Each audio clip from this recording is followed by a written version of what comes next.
Hey guys, Rom Guruji here, back with another video, and this is camera settings for dummies. Now basically what this video is going to do, it's going to tell you all camera settings that are concurrent in the pro mode of a phone and your DSLR camera. Now I will be explaining these in as simple layman terms as possible, and they would make your journey of learning your camera features very easy. Which was not the case with me, because when I got a DSLR first time in my hand, I was absolutely pathetic at it because I didn't know what was what.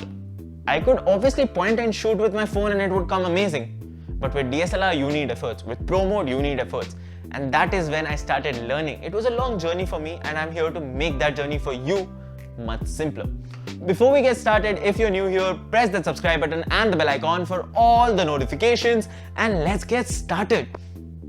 So the first thing we're going to talk about is f-stop. Now what is f-stop? You know those amazing portrait shots with those beautiful depth of field effects you get when you shoot from a DSLR? Something that the mobile phones have been trying to mimic for years now?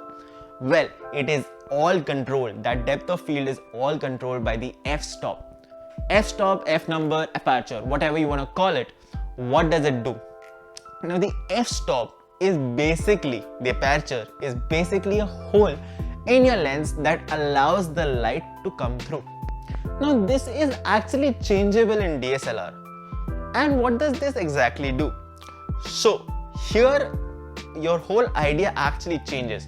So the f-stop is denoted in something like 1/3, 1/6, so on and so forth to 1/16, and you will not get the most depth of field effect in 1/16, but rather in 1/3. Wait, how? Because the f-stop is written in fractions, and obviously 1/3 is more than 1/16. Now, what exactly happens is when you put your f-stop on 1.3, there's a lot of light and details coming to your camera to create that beautiful depth of field. But when you make it 1/16, there's such little light coming in your camera that it is not enough information to create that beautiful depth of field effect, so you basically get a very sharp photo. Now both have their uses. Every time you do not require a bokeh effect. Sometimes you just require beautiful, clear, sharp shot, especially when taking environment pictures with the subject being the landscape rather than a person. So that time these f-stops that actually just give you a beautiful sharp photo are very important. To make it more simpler, the smaller the f-stop, that is 1/3, 1, 0 point something, the better the depth of field, the higher it gets, number wise, not actually, the smaller the depth of field. As simple as that. So if you see 16 there, you will not get depth of field. You see 3 there, you get depth of field, right? That was as simple and as layman terms I could go with that. And then we are coming to the shutter speed. Now shutter speed is something that I struggled a lot with, because when your shutter speed starts getting slower, right? So if I say 1/60 shutter speed, 1/60 shutter speed denotes 60th of a second. So your sensor is only going to see light for 60th of a second, right? Now this can go faster and this can go slower. If you go faster, the image becomes darker. But if you're trying to capture a moving object, you can capture it perfectly still if your shutter speed is fast, because your speed is matching the object's speed.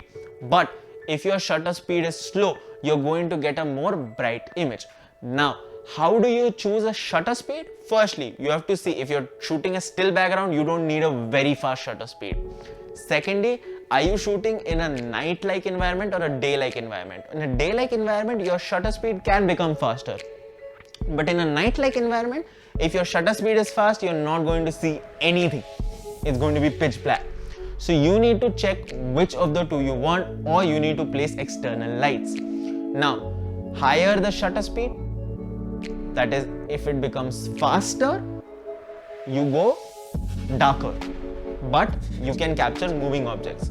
If your shutter speed is slower, like 1/3, That is when more light is coming in, that is good for still objects, environment, etc. Right? So you need to get both. Now, something of a caution here which I did not know and I failed for a long time. If your shutter speed is slow, that is your sensor is being exposed for a longer period of time, right? You will need good stability. For a very simple reason, a slow shutter speed is going to capture a lot of information in that time, right? That is used to create more light, that is used to create more, features in the photo.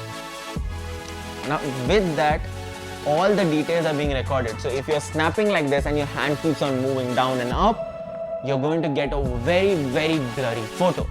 For that, I would suggest using a tripod. Now you must be wondering, tripods are costly. No, not at all. If you want a good quality tripod, just get the one I use. I use a Kodak tripod and I got it for about 1300, 1400. Links down in the description, go check them out. Amazing tripods. I'm still recording with it, so yeah, it's amazing. It has pads and all. So great stuff. So that is shutter speed. Now you must ask me, what is EV? Right? Most of the pro mode have something known as EV, right? And what is EV? EV is basically your exposure levels, right? What is exposure level, right? In camera also you have exposure settings. What are those, right? Exposure levels are basically whatever light you're capturing, how bright it gets. So you don't exactly decide exposure level as in how much light there is in the environment. You can't decide that.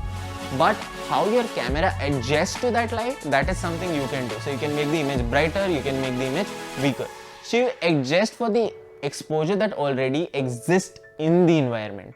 So let's say I'm in a dark room, I would increase it so that I get a lighter image. If I'm in a light room, I would decrease it so that I don't get an overblown image. Talking about overblown image, you come to white balance, right?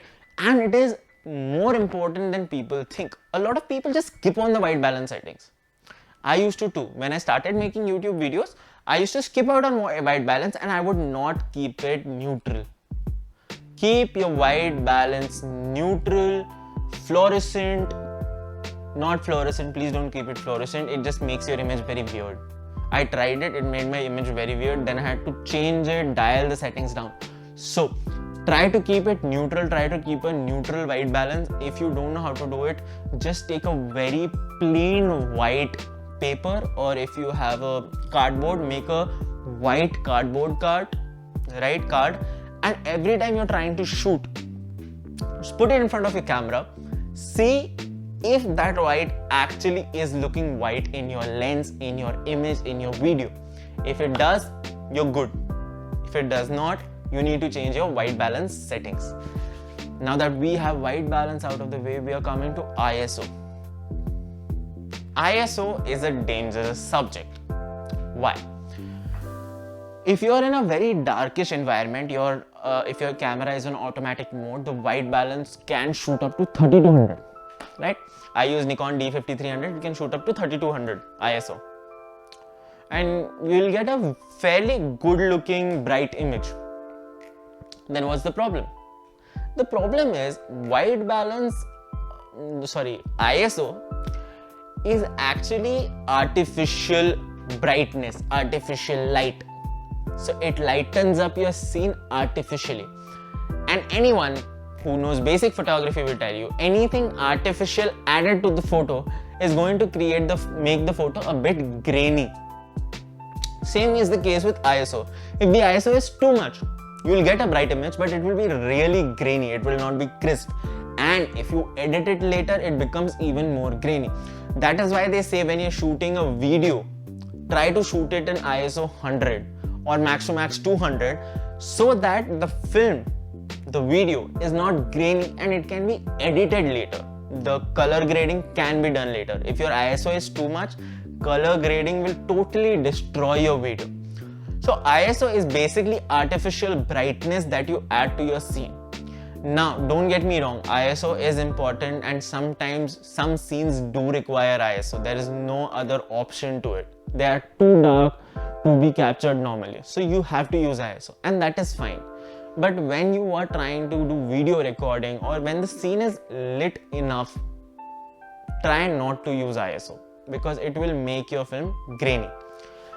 And those are the whole main concepts you need to basically get done with your basic photography and videography. That was all for this video, guys. If you did like the video, please like, share and subscribe, and let's move to Hindi. Guys, कैसे हो यार? आज आपके लिए मैं camera settings for dummies लेके आया हूँ. बेसिकली इसमें क्या करूँगा, मैं सारे कैमरा सेटिंग्स आपको बहुत ही सिंपल, बहुत ही इजी तरीके से समझाऊंगा ताकि आप बढ़िया तरीके से समझ पाएँ और आपकी जर्नी मेरी जितनी हार्ड ना हो. जब मेरे को पहली बार DSLR हाथ में दिया और बोला फोटोग्राफी करो, मैं वो फोटोज नहीं खींच पाया क्योंकि मुझे पता नहीं था सेटिंग्स कैसे करते हैं, और मैं वो आपके लिए ईजी करूँगा. ठीक है, तो सबसे पहले हम बात करेंगे एफ स्टॉप की. और एफ स्टॉप की बात मैं क्यों कर रहा हूँ? एफ स्टॉप की बात मैं इसलिए कर रहा हूँ क्योंकि वो जो DSLR का एक डेप्थ ऑफ फील्ड इफेक्ट है ना, जो सबको पसंद आता है, पोर्ट्रेट मोड स्पेशली, जो DSLR से लिए हुए पोर्ट्रेट शॉट्स होते हैं वो बहुत ही सुंदर दिखते हैं. बट वो क्यों दिखते हैं? एफ स्टॉप की वजह से. F stop, F number, aperture, क्या चीज़ है ये? मैं एक सिंपल चीज़ बताऊंगा. f1.3 ऐसे लिख के आता होगा, आपके DSLR में आता होगा, कभी कभी फ़ोन पे आता होगा. जिनके फ़ोन्स में वो फीचर है कि आप बोके बाद में एडिट कर सकते हो, उसमें आपको चूज करने में आता है. तो एफ स्टॉप क्या होता है? एफ स्टॉप पहले तो फ्रैक्शन में डिनोट होता है, तो 1/3, 1/16. तो यहाँ पे 1/3, 1/16 से ज्यादा है. तो एफ स्टॉप क्या होता है? एक होल होता है जिसके अंदर से आपके लेंस में से आपके सेंसर को लाइट जाती है. अब एफ स्टॉप अगर आपका ज्यादा हुआ, मतलब 1/3 हुआ, ठीक है, 1/16 छोटा हो जाता है, यहाँ पे 1/3 ज्यादा हो जाता है. अगर 1/3 हुआ तो आपका डेप्थ ऑफ फील्ड इफेक्ट बहुत बढ़िया आएगा. वो जो बोके इफेक्ट आता है, बैकग्राउंड ब्लर होता है, वो बहुत ही बढ़िया आएगा. बट अगर आपका वो ज्यादा हुआ, मतलब कम हुआ, 1/16 हुआ, ठीक है, तो क्या होगा, वो होल जो है बहुत नैरो हो जाएगा. उसको इतनी इंफॉर्मेशन नहीं आएगी कि इतना अच्छे से बैकग्राउंड ब्लर कर पाए. सो अगर आप 1/3 टाइप के हो, ठीक है, 1/3 पे अगर अपर्चर है आपका, एफ स्टॉप है आपका, तो डेप्थ ऑफ फील्ड बेटर है. अगर आपका 1/16 पे है तो आपकी डेप्थ ऑफ फील्ड नहीं है, एक शार्प इमेज आएगी. अब दोनों के अपने यूजेस होते हैं. Depth of field portrait shots के लिए बेटर रहता है, बट जो शार्प इमेज है वो लैंडस्केप और एनवायरनमेंट के लिए अच्छी रहती है. तो आपको चूज करना है कौन सा करना है. बट दोनों में क्या होता है, आपका जो लाइट है उसका वेरिएशन ही कैमरा में हर चीज कंट्रोल करता है. बेसिक कंसेप्ट यही है. अगर आपका 1/3 या 1 या 0 पॉइंट समथिंग है एफ स्टॉप, मतलब बेटर बोके इफेक्ट, ज्यादा लाइट आ रहा है कैमरा में.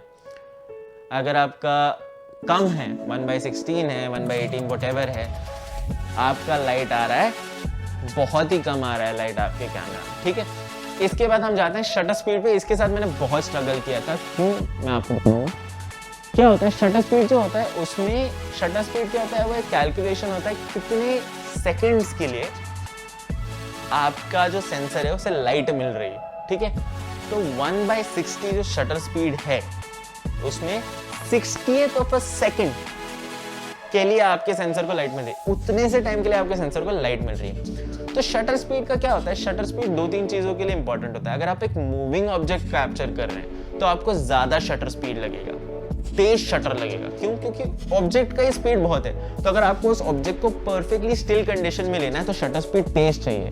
बट शटर स्पीड स्लो कर दो तो आपको ज्यादा लाइट मिलती है. तो क्या होता है, अगर शटर स्पीड ज्यादा तेज है तो शॉट बहुत जल्दी खींचा जाएगा, बट लाइट बहुत ही कम आएगी, जिससे आपकी इमेज हो जाएगी डार्क.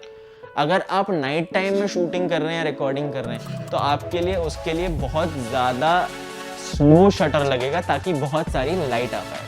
अब इसमें क्या होता है, जो स्लो शटर होता है उसमें लाइट आने में इतना टाइम लगता है, उसमें आपकी फोटो शेकी होने के चांसेस होते हैं. तो इसके लिए क्या यूज़ करना है? ट्राइपॉड. आप सोच रहे होंगे ट्राइपॉड बहुत महंगा आता है, बहुत अजीब होता है, ये उसमें कुछ फ्लिम्स आते हैं, कुछ अच्छे आते हैं. मैं एक आपको बढ़िया ट्राइपॉड बताता हूँ, नीचे लिंक में डिस्क्रिप्शन में दिया है, उसी से मैं वीडियो रिकॉर्ड कर रहा हूँ. कोडैक का है, बहुत बढ़िया मोबाइल होल्डर भी आता है उसमें, बहुत मस्त ट्राइपॉड है. नीचे जाके चेकआउट कीजिए, मैं उसी से रिकॉर्डिंग कर रहा हूँ अभी. ठीक है, तो ये हो गया शटर स्पीड. शटर स्पीड के बाद आता है ईवी एक्सपोजर एडजस्टमेंट. कुछ भी बोल लो, ठीक है, मेरे कैमरा में एक्सपोजर एडजस्टमेंट बोलते हैं इसे. तो क्या होता है, ये जो ईवी है, ये बेसिकली क्या करता है, आपका जो सीन है, ठीक है, उसमें एक लेवल ऑफ लाइट आ रहा है, एक्सपोजर बोलते हैं उसे. जो एक्सपोजर क्या होता है? ब्राइटनेस.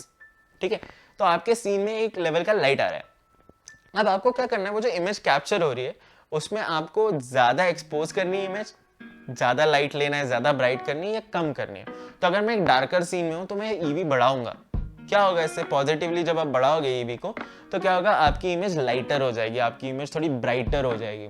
आप कम कर दोगे तो इमेज आपकी डार्कर हो जाएगी। तो आपको क्या करना है, अगर आप बहुत ही लाइट वाली इन्वायरमेंट में हो तो ईवी को या तो 0 रख दो या तो कम कर दो, ठीक है। अगर आप बहुत डार्क इन्वायरमेंट हो तो ईवी को बढ़ा दो ताकि लाइट ढंग से आ पाए, आपका एक सीन ब्राइट हो जाए, ठीक है।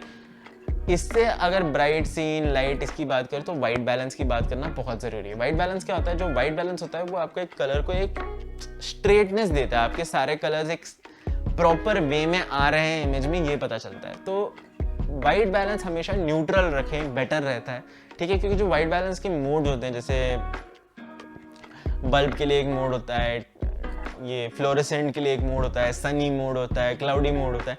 ये मोड सिलेक्ट करने से क्या होता है, कैमरा अपने आप एडजस्ट करता है वाइट बैलेंस, जो आपके सीन, आपका जो एग्जैक्ट सीन है उसके हिसाब से शायद ना मैच कर पाए। तो इसके लिए आपको क्या करना है, आप एक बेसिकली एक कार्डबोर्ड लीजिए, उस पर एक वाइट आप प्रिंट करके लीजिए, एक प्योर वाइट स्क्वायर, ठीक है।